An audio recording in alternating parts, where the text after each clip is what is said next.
Transport above South India. நம்ம நாமக்கல் மாவட்டம். இங்க நீங்க பாத்தீங்கன்னா இந்த லாரி பாடி கட்டுற தொழிலிருந்து இன்னும் நிறைய தொழில்கள் செய்யற ஊரும் நம்ம நாமக்கல் ஊர் தான். அது மட்டும் இல்ல, நாமக்கல் மாவட்டத்தோட இந்த முட்டை உலகமும் கூட ரொம்ப ஃபேமஸ். எக் சிட்டின்னு கூட கூப்பிடுவாங்க. அது மாதிரி தமிழ்நாட்டு மக்களுக்கு இந்த சத்தான உணவு முட்டை கொடுக்கிற ஊர் மட்டும் இல்ல, தமிழ்நாட்டு மக்களுக்கு உணர்ச்சி ஊற்ற மண்ணும் கூட. இதை நான் ஏன் சொல்றேன்னா, ரெண்டு வரிகள் சொன்னா உங்களுக்கு ஈஸியா கனெக்ட் ஆகும். தமிழன் என்று சொல்லடா, தலை நிமிர்ந்து நில்லடா. எப்படி? தமிழன் என்று சொல்லடா, தலை நிமிர்ந்து நில்லடா. இந்த நாடி நரம்பெல்லாம் ரத்தம் பாய்ச்சுற இந்த வரிகளை எழுதினது யார் தெரியும்ல? யார் எழுதுனா? விஜயகாந்த் சார் சொன்னாரு. ஆனா நம்ம அண்ணன் கேப்டன் அவர்களுக்கு மட்டும் இல்ல, நமக்கும் சேர்த்து எழுதின இந்த வரிகளை யார் எழுதினது தெரியும்ல? நாமக்கல் மாவட்டத்தை சேர்ந்த மேகனூர்ல பிறந்த நாமக்கல் கவிஞர் திரு ராமலிங்கம் பிள்ளைதான், அவர்கள்தான். அடுத்து தமிழ்நாட்டு மக்களுக்கு இந்த இடஒதுக்கீடு உரிமையா வழங்கினதும் இதே நாமக்கல் மாவட்டத்தை சேர்ந்த திருச்செங்கோடு பகுதியில் இருக்கிற ஒருத்தர் தான்.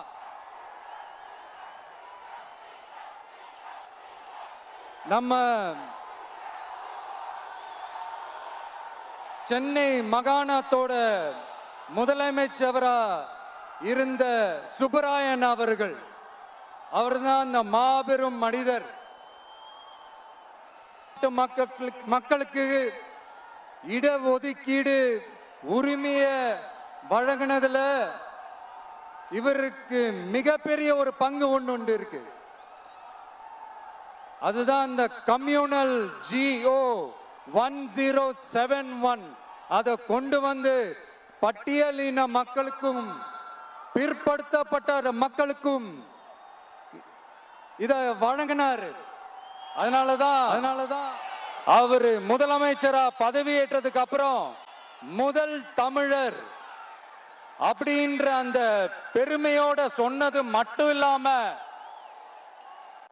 இதே நாமக்கல்ல அவருக்காக ஒரு மணிமண்டபம் கட்டுவோம்னு வாக்குறுதி நம்பர் 456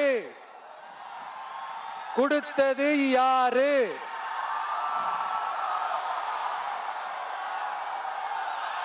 சொன்னாங்களே, செஞ்சாங்களா? அதாவது ஒரு படத்துல நம்ம வடிவேல் சார் இந்த எம்டி பாக்கெட்டை எடுத்து இப்படி காட்டுவார் தெரியுமா? அந்த மாதிரிதான் ஒவ்வொரு வாக்குறுதியும் படிச்சுட்டு அந்த எம்டி பாக்கெட்டை இப்படி நம்ம காட்ட வேண்டியதுதான்.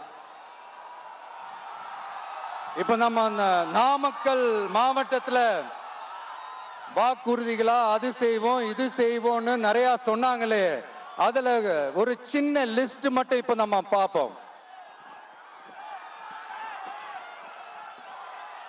ஒவ்வொரு ஒன்றியத்திலும் தானிய சேமிப்பு கிடங்குகள் அமைக்கப்படும். இவை உலர் களங்களுடன் கூடிய கொள்முதல் நிலையங்களுடன் இணைக்கப்படும்னு வாக்குறுதி நம்பர் 50.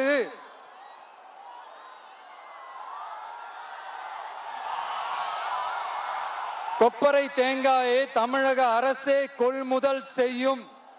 அதிலிருந்து தேங்காய் எண்ணெயை உற்பத்தி செய்து நியாய விலை கடைகள் மூலம் விற்பனை செய்ய நடவடிக்கை எடுக்கப்படும் வாக்குறுதி நம்பர் 66.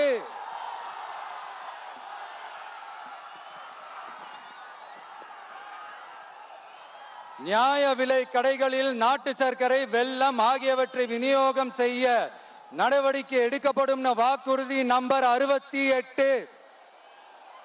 அரசு ஊழியர்கள் மற்றும் ஆசிரியர்களுக்கு மட்டும் இல்ல, போக்குவரத்து ஊழியர்களுக்கும் பழைய ஓய்வூதிய திட்டம் செயல்படுத்தப்படும் வாக்குறுதி நம்பர் 152.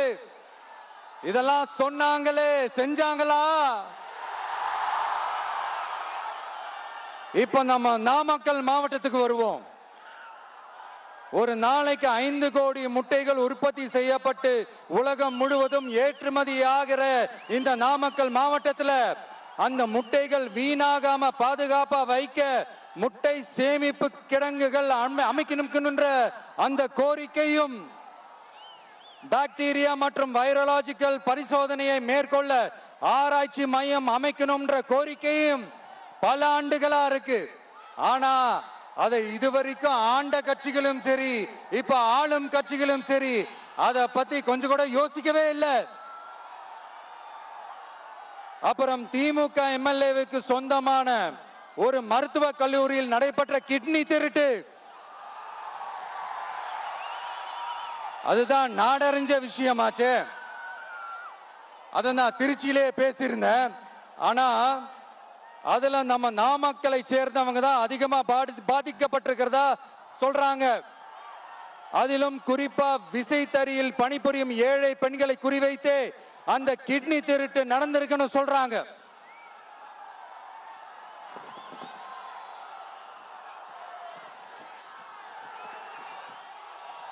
இதுல ஈடுபட்டவங்கள யாரா இருந்தாலும் நம்ம ஆட்சி அமைஞ்சதும் கடுமையாக தண்டிக்கப்படுவார்கள். இந்த கிட்னி திருட்டுக்கு ஆரம்பம் எங்க இருக்குன்னு பாத்தீங்கன்னா கந்துவட்டி கொடுமையில இருக்கு. அதாவது விசைத்தறி தொழிலாளர்களோட வாழ்க்கை தரத்தையும் பொருளாதாரத்தையும் இந்த ஏமாற்று மாடல் திமுக அரசு மேம்படுத்தாத காரணத்தால அவங்க கிட்னி விற்கிற அளவுக்கு தள்ளப்பட்டிருக்கிறாங்க. இது எவ்வளவு பெரிய ஒரு கொடுமை! விசை தொழிலாளர்களோட வாழ்க்கை தரத்தையும் பொருளாதாரத்தையும் மேம்படுத்த தேவையான தீர்வுகளை யோசிச்சு உறுதியா எங்க தேர்தல் அறிக்கையில சொல்வோம். சாரி,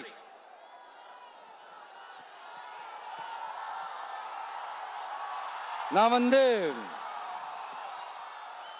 இந்த சுற்றுப்பயணத்துல எல்லா ஊருக்கும் போகும்போது ஒரே விஷயத்தை தான் மக்கள் ரிப்பீட்டடா நம்ம கிட்ட சொல்றாங்க. அடிப்படை சாலை வசதி, குடிக்க நல்ல குடிநீர், ஒரு நல்ல மருத்துவ வசதி இல்ல, நல்ல டாக்டர்ஸ் இல்ல, பெண்கள் பாதுகாப்பு. இதத்தான் அவங்க கேட்கிற இந்த அடிப்படை விஷயங்கள். அவங்க பெருசா எதுவுமே கேட்கறது இல்ல.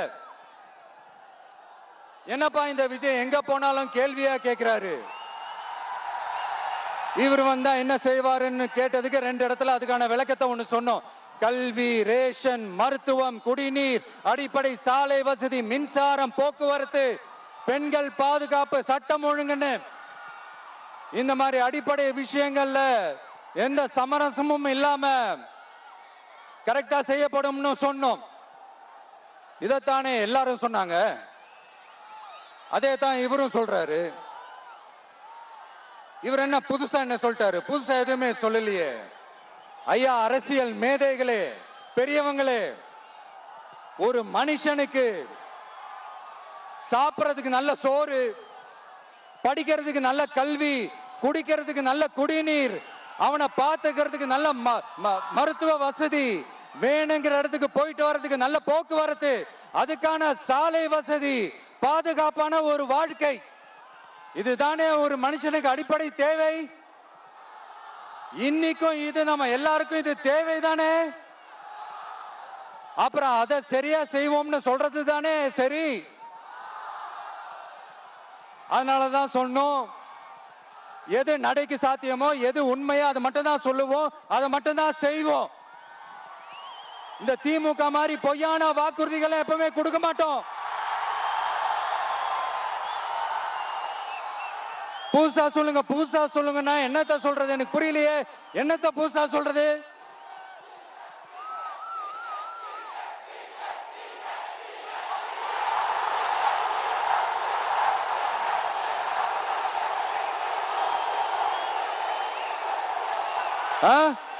புதுசா என்னப்பா சொல்றது? செவ்வாய் கிரகத்துல ஐடி கம்பெனி கட்டப்படும்,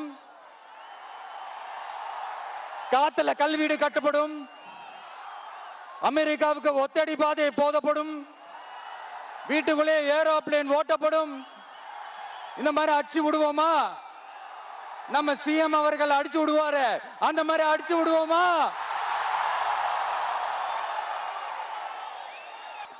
நான் ஏற்கனவே சொன்னதை தான் இங்க நான் திரும்பவும் சொல்றேன். ஒண்ணு, இந்த பாசிச பாஜக அரசோட எப்பவுமே நாங்க ஒத்து போக மாட்டோம். ஒண்ணு. ரெண்டாவது, இந்த திமுக அரசு மாதிரி அண்டர் கிரவுண்ட் டீலிங், மறைமுக உறவுக்காரர்களா இந்த பாஜகவோட எப்பவுமே நாம இருக்க மாட்டோம். ரெண்டு. மூணாவது, மூச்சுக்கு முன்னொரு தடவை அம்மா அம்மா அம்மான்னு சொல்லிக்கிட்டு ஜெயலலிதா மேடம் சொன்ன அந்த விஷயத்தை டோட்டலா மறந்துட்டு ஒரு பொருந்தா கூட்டணியா ஒரு கூட்டணியை ஒண்ணு அமைச்சுக்கிட்டு கேட்டா தமிழ்நாட்டோட நலனுக்காக இந்த பாஜகவோட கூட்டணி வச்சிருக்கோம்னு சொல்லிக்கிறாங்களே, அவங்கள மாதிரியும் நாம இருக்க மாட்டோம். இல்ல, நான் தெரியாம தான் கேக்குறேன். இந்த பாஜக அரசு தமிழ்நாட்டுக்கு என்ன செஞ்சிட்டாங்க? நீட்டை ஒழிச்சிட்டாங்களா? கல்விக்கு தேவையான அந்த நிதியை முழுசா கொடுத்துட்டாங்களா? இல்ல தமிழ்நாட்டுக்கு தேவையான எல்லா விஷயங்களையும் தான் சரியா செஞ்சிட்டாங்களா? அப்புறம் எதுக்காக இந்த சந்தர்ப்பவாத கூட்டணின்னு நான் கேட்கல. புரட்சி தலைவர் எம்ஜிஆர் அவர்களோட உண்மையான தொண்டர்கள் அவங்க கேட்கிறாங்க. சரிப்பா, அவங்க கூட்டு பொரியல் அப்பளம்னு எதையாவது கிண்டிக்கிட்டோம், நமக்கு எதுக்கு? மக்களே, இன்னொரு முக்கியமான விஷயம், இத கவனமா கேளுங்க. அதிமுக பாஜக நேரடி ஒரு உறவுக்காரர்கள்னு எல்லாருக்குமே தெரியும். அவங்களோட கூட்டணி மேல மக்களுக்கு எந்த ஒரு நம்பிக்கையும் இல்லைன்னு எல்லாருக்குமே தெரியும். ஆனா அட் த சேம் டைம் இந்த திமுக குடும்பம் இந்த பாஜகவோட அண்டர் கிரவுண்ட் டீலிங், மறைமுக உறவுக்காரர்களா இருக்காங்கன்றது தயவு செஞ்சு மறந்துடாதீங்க. வரப்போற தேர்தல்ல, அடுத்த வருஷம் வரப்போற தேர்தல்ல நீங்க திமுகவுக்கு ஓட்டு போட்டீங்கன்னா அது பாஜகவுக்கு ஓட்டு போட்ட மாதிரி.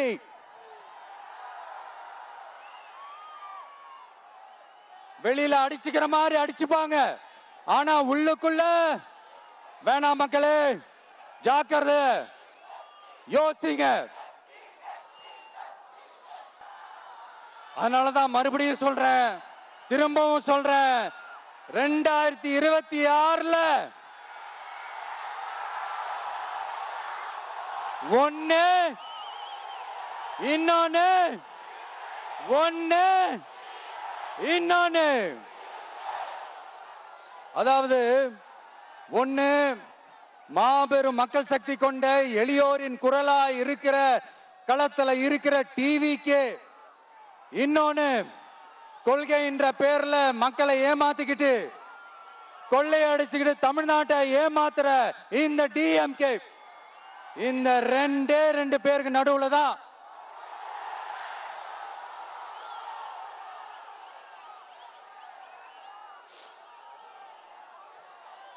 இப்படி ஒரு மோசமான ஒரு ஆட்சியை கொடுக்கறாங்களே. இந்த திமுக அரசு மறுபடியும் ஆட்சிக்கு வரணுமா? உங்க உண்மையான மக்களாட்சி, மனசாட்சி உள்ள மக்களாட்சி, உங்க நம்ம டிவிக்கு மறுபடியும் ஆட்சி அமைக்கணுமா? சாரி, இப்ப ஆட்சி அமைக்கணுமான்னு கேட்டேன். சாரி.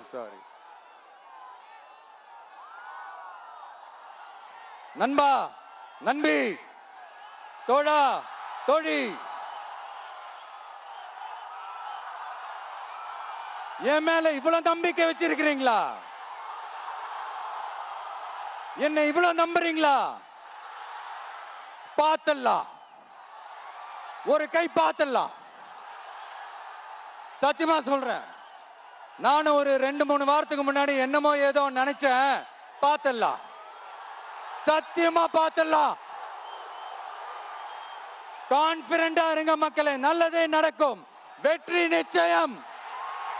மீண்டும் சந்திக்கும் வரை நன்றி, வணக்கம்.